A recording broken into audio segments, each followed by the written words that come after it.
Good day, viewers. We are at Platz Meer Mall in Swakopmund. Today, we celebrate World Pandemonium Day, a day on which we recognize the chaos and disorder in our daily lives. And as you can see, around me and I'm surrounded by chaos today, where I find myself. So, we also bring you the news, the weather, tides, as well as a fishing report. And Adolf Kaure, our colleague, interviewed Katelin Martin about her achievements as a karateka. We will be back in a jiffy!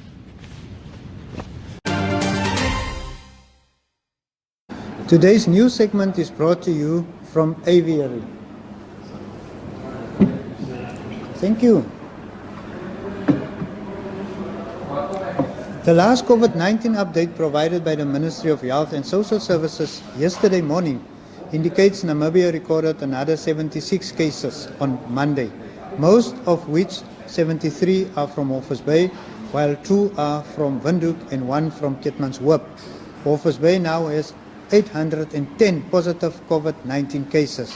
2 new patients have also recovered from the illness, one of which is case 21.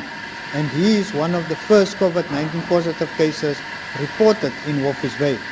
Erongo Marine Enterprises confirmed yesterday that one of his specialist foreign crew members, who was part of the foreign crew exchange flight that landed in Namibia on 10 July, tested positive for COVID-19. The company said it had informed the Ministry of Health and Social Services of the situation. Although the person remains asymptomatic and in a healthy condition, the crew member is currently being kept in isolation in a separate cabin on the affected vessel. EME Managing Director Dr. Martha Martin said that all EME specialist foreign crew members, 60 in total, were tested in their country of origin before their departure on the chartered flight, and that all test results were negative at the time. EME said that the foreign crew, 30 per vessel, were put in quarantine on the company's 2 freezer trawlers, the MFV Desert Ruby and the MFV Desert Jewel, immediately upon their arrival in Namibia. Prior to this, the Namibian crew disembarked from the vessels and were moved to 3 MOHSS-approved land-based quarantine facilities where they will remain until all crew are cleared of COVID-19. Local authorities will avail sports stadiums and other buildings to relocate people that would require additional accommodation due to COVID-19. The leadership of the Erongo region has responded with urgency after President Hage Geingob called for informal settlements in Walvis Bay, Swakopmund and Arandas to be decongested due to the rise in confirmed cases in the harbour town. The President directed the Ministry of Urban and Rural Development and the regional and local authorities to identify suitable venues or facilities with adequate provision of water and ablution facilities where residents can be temporarily reallocated to. The President also requested that the Governor of the Erongo region investigate the feasibility of using unallocated mass houses both in Swakopmund and Walvis Bay to place people in quarantine. I reported back to the President that based on my consultations with 2 municipalities, that 60 mass houses are available at Walvis Bay and 100 in Swakopmund. After interacting with both Walvis Bay and Swakopmund municipalities, I am pleased to announce that the 60 houses under the municipality of Walvis Bay as of Friday will be allocated to the beneficiaries who were on the waiting list, the Governor said. The Governor also elaborated that the inhabitants in congested spaces will be reallocated temporarily to extension 16 and 18. The municipality of Walvis Bay will enter into a temporary contractual arrangement with the people who will be moved. A total number of 600 community members will be moved to the new site adjacent to Tualaloka informal settlement. Andre further pointed out that there is an additional 29 houses for immediate occupation and said this will be done considering the existing waiting list of the NHE and the Swakopmund municipality. Die koms nou vir iets in Afrikaans. Die koms van fase 3 inperkings sou beteken dat atlete weer hul sport kon beoefen maar atlete word egter steeds toegang tot die Benite Stadion op Swakopmund geweier. Hoofspringafrigter Henny Hon sê dat goedkeuring van Atletiek Namibië ontvang is wat die heropening van sportfasiliteite ondersteun. Hy voeg egter by dat hy bereid is om te verseker dat alle sanitêre riglyne en gesondheidsmaatreëls gevolg word. Tog, ten spyte daarvan word hy steeds verbied om atlete by die stadion af te rig. Selma Siwonde, die sportbeampte op Swakopmund, sê die sanitering van fasiliteite sou in lyn val met 'n inisiatief van al die ander streke om sportfasiliteite vir atlete toeganklik te maak. Spanne wat hierdie taak moes uitvoer is egter by die grensposte vasgevang. Hulle, die ministerie, is seker besig om werk daarvan te maak, het Selma gesê. Now, the Henties Bay Municipal Council has initiated a legal process to ensure that a low-cost housing project in Extension 7 of Omdial, which came to a standstill, is completed. You can get this full story by visiting our website www.erongo.com.na. And that concludes our news for today.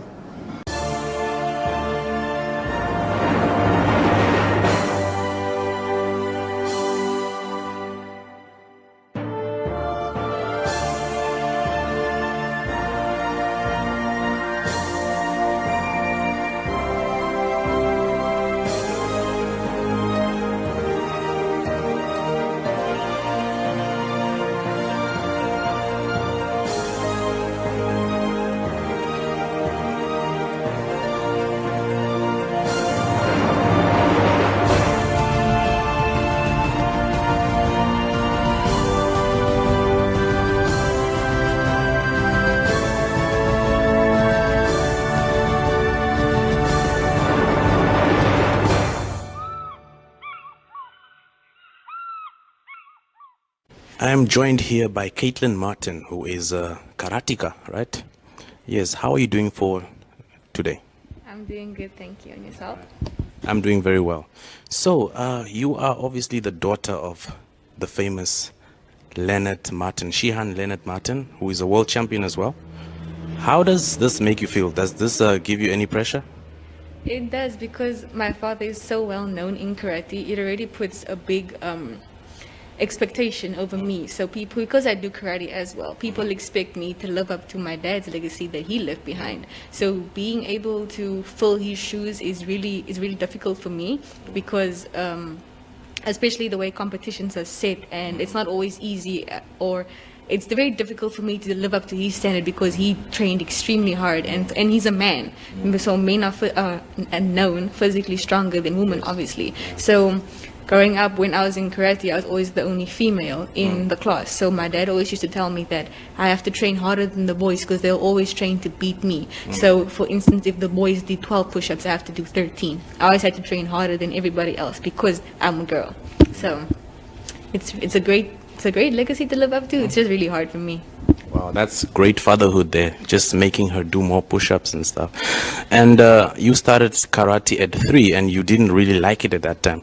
But how did you discover the love for karate?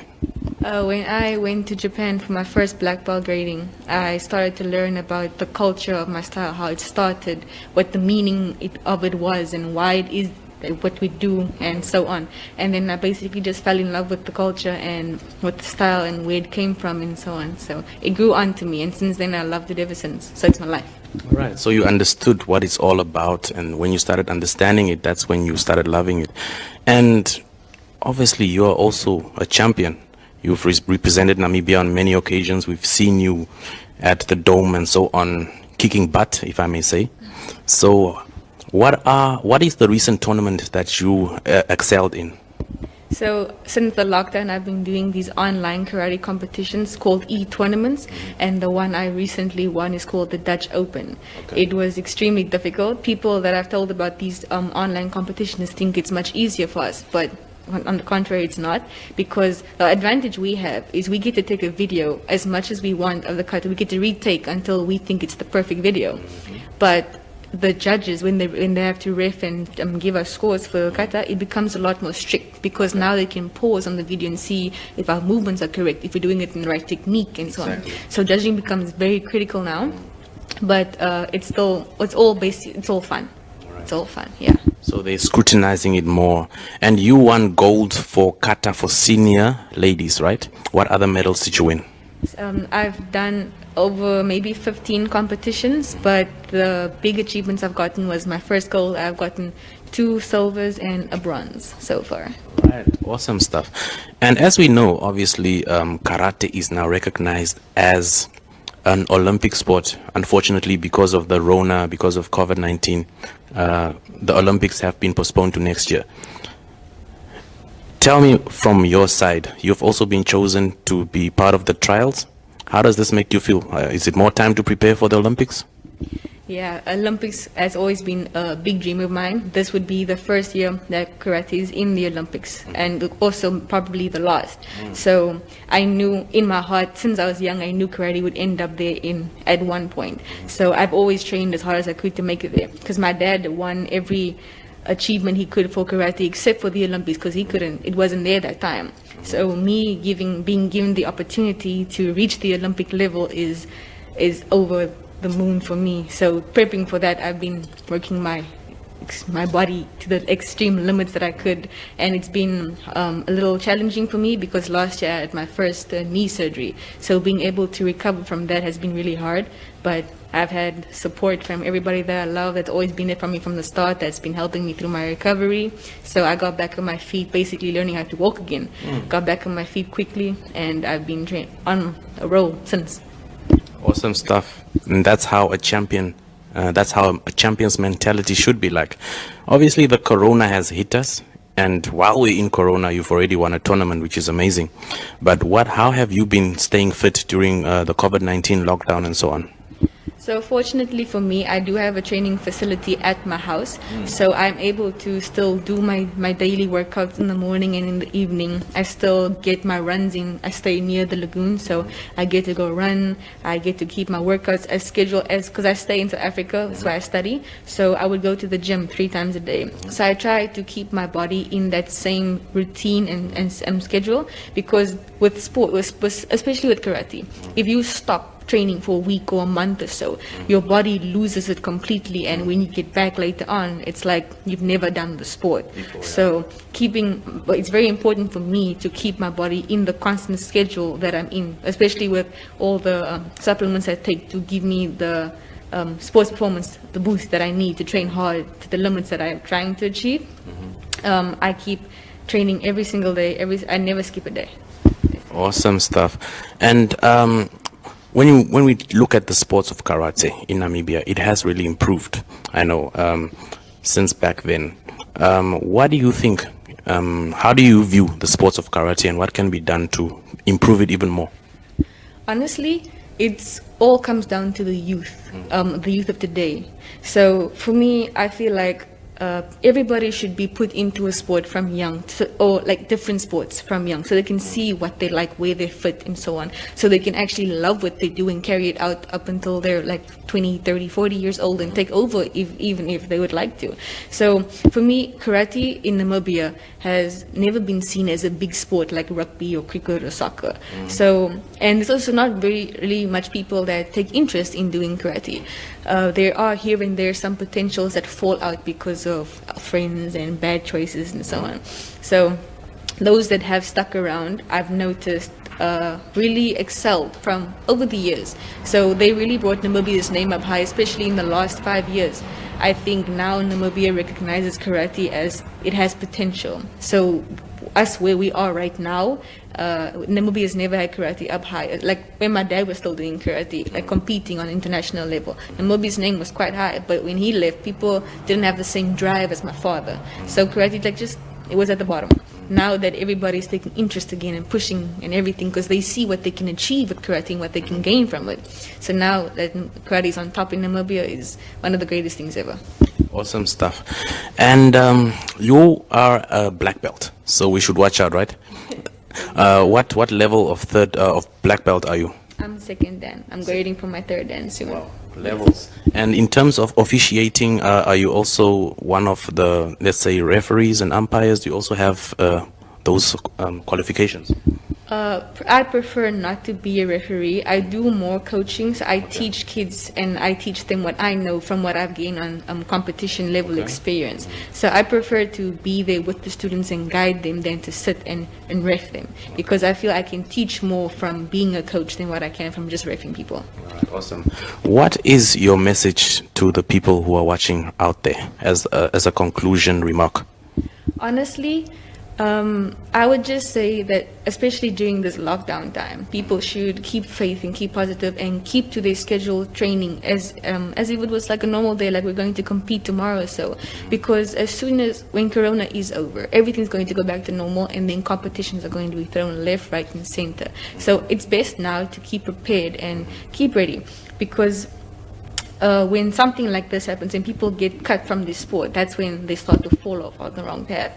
So I would suggest that they just keep their mind focused and keep faith and hope and so on. Because if I know for a fact, if I didn't have the support system that I do, I would never be able to achieve everything that I have in karate, because without them, I wouldn't be able to train as hard as I do. So I would just say that if they have goals in their life, they should go for it. They shouldn't let anybody stop them for anything. So. All right. There you heard it from the horse's mouth, Katelin Martin, who is a world beater, who is also the tournament champion, who won a kata for senior ladies. Yes, keep on watching Erongo Talk. We'll be right back after this.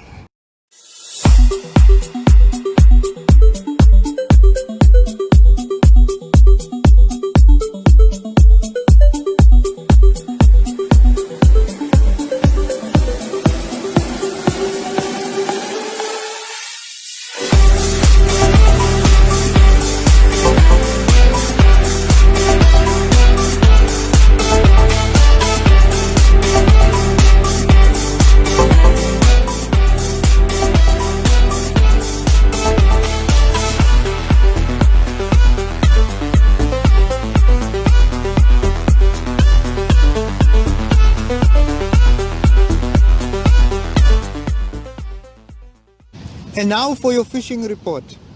It was not a bad week of fishing, reports our fishing guru, Grumpy Kramovsky. Henny Kluter Jr. and his dad went fishing for galjoen at Canopy. A beast of a fish hit Henny's fishing rod, which had him shuffling up and down for what seemed like an eternity onto the beach. The fight was on, and after a couple of intense minutes, he was able to pick up his big steenbras. Henny made his catch using white mussel as bait and a tiny hook, reports Grumpy. And then this duo also caught quite a few galjoen. According to Grumpy, Canopy and Makatus are two super spots of late to target these beaches. Steenbras are regularly caught in these areas. Other areas are Skynsdrift, mile 72, and the Zela Rack. Still in lockdown, the Swakopmunders have a smaller space to fish, with the boundary being at mile 11. Young Lucas van Zyl was, however, the toast of the day after he caught his first big galjoen. Dries van Zyl wasn't to be outdone. He was targeting and was rewarded with a nice size 55 centimeter kop, which was also prepared and eaten that very same night, reports Grumpy. The fish were caught at Witklippe, just north of mile 8 Spool. It's about 500 meters to the north, and the rocks, which sticks out at low tide, have a whitish color. That's where the name comes from. Mile 4 and the salt pans are still the spots for galjoen. One has to walk to get to the salt pans, since they put up fences in the area. Long Beach did not produce this past week, but we can see it improving with big swells that are arriving, says Grumpy. Looking at the weather forecast, it seems that the hot berg winds are once again going to hit the coast this coming weekend. And this is always a good time to try your luck at Long Beach. And that concludes your fishing report.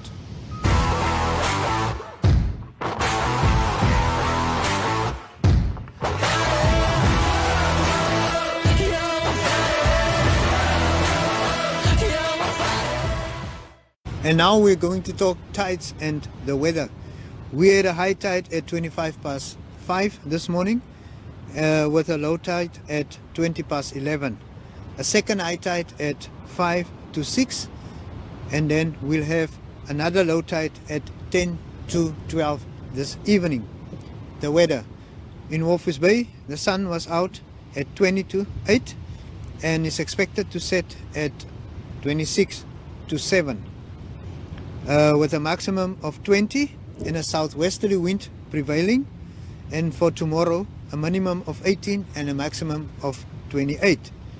For Swakopmund, the sun was out at 20 to 8 and is expected to set at 26 minutes to 7 with a maximum of 18 and southeasterly wind conditions prevailing, with a maximum of 18 and with a minimum of 18 and a maximum of 25 predicted for tomorrow. Moving on to Henties Bay, the sun was out at 18 minutes to 8 and is expected to set at 24 minutes to 7 with a maximum of 18 and a southern wind prevailing today. For tomorrow, a minimum of 18 and a maximum of 28. Arandis, the sun was out at 20 to 8 and is expected to set at 27 to 7. And then a maximum of 29 with the southeasterly wind conditions prevailing, and a minimum of 16 and maximum of 30 predicted for tomorrow. Usakos, the sun was out at 24 minutes to 8 and is expected to set at 6:30 with a maximum of 30 and the northeasterly wind prevailing there, and a minimum of 10 and a maximum of 27 predicted for tomorrow. Karibib, the sun was out at 25 to 8 and is expected to set at 6:30 with a maximum of 28 and a wind northeasterly wind prevailing. We also have a minimum of 9 and a maximum of 25 predicted for tomorrow. And then finally Omaruru, the sun was out at 26 to 8 and will set at 6:30 this afternoon with a maximum of 27 and east wind conditions prevailing. For tomorrow we'll have a minimum of 8 and a maximum of 24. And that concludes your tides and the weather. Hi, my name is Leidlo Peringanda, the chairman of the Namibian Genocide Association. Keep watching Erongo Talk. And with that, we've come to the end of today's episode of Erongo Talk. Remember to grab today's edition of the Republican to get your fresh Erongo 24/7 news in it. I hope you've enjoyed the content of our show. Erongo Talk is an extension of our website, www.erongo.com.na, and our Erongo 24 Facebook page. Please go and like and then click on the links on our Facebook page to access stories, information about services, as well as adverts on our website. We have more than 48,000 online followers. So if you need to advertise or promote a product or your company, just send us a WhatsApp at 081-170-0040. I repeat, 081-170-0040, and we will get in touch with you. You are also most welcome to drop us clips of what's happening in your community and within our region, or just send us your newsworthy tips. And if you missed any of the daily episodes of Erongo Talk, you can catch our highlight packages on Saturdays. We say goodbye, and please, Leandria Low will join you for tomorrow's show. Remember, the show is about our community and contains your news. So until tomorrow, keep your social distancing, wear your masks, and sanitize your hands. Stay safe and healthy. Peace.